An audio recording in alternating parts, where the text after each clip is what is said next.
زي الفل. كل العملاء اللي سالتنا على الشبكه نقدر نشتغل عليها ازاي ونفكها وهوريك الطريقه.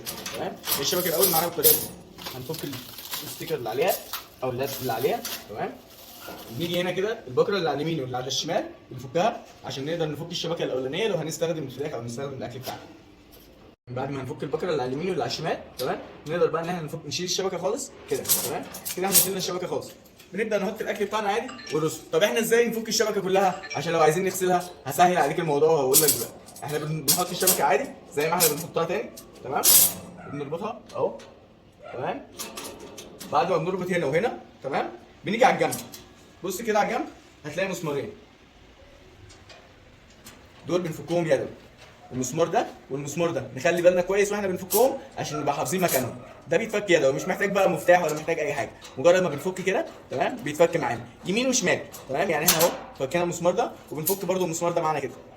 تمام. بسرعه عشان ما نطولش عليكم. احنا برده هنا الناحيه الثانيه، تعالوا نبص كده الناحيه الثانيه برده اهو. المسمارين دول ده وده بنفكهم كده عادي بايدينا بكل سهوله، مش هنقابل اي مشكله. تمام. وهخلي بالي برضو انا بفك اخر المسمار هنا، بمسك الميكانيزم كده، الدراع نفسه بمسكه كده.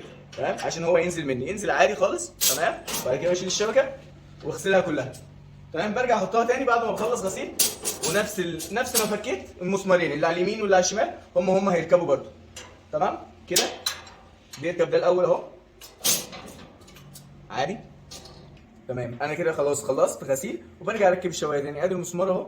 تمام. احنا ركبنا المسمار الاولاني هنا. تمام اهو. وهنركب المسمار الثاني هنا. تمام كده بكل سهوله، مش هنحتاج اي مشكله ولا محتاجين اي حد. اي ست بيت تقدر تربط وتفك بايديها عادي، مش هنقابل اي مشكله ان شاء الله. هنا اهو المسمار ده وادي المسمار الثاني الناحيه الثانيه. بص بنركبه فين اهو كده. اهو المسمار الاخير اللي معانا بعد ما غسلنا الشوايه وخلصنا. تمام. نبدا بقى الدراع بتاعنا نستخدمه عادي، مش اي مشكله معانا. تمام. والغطا بتاعنا اثناء الشغل عادي بنقفله زي ما متعودين عادي. يلا.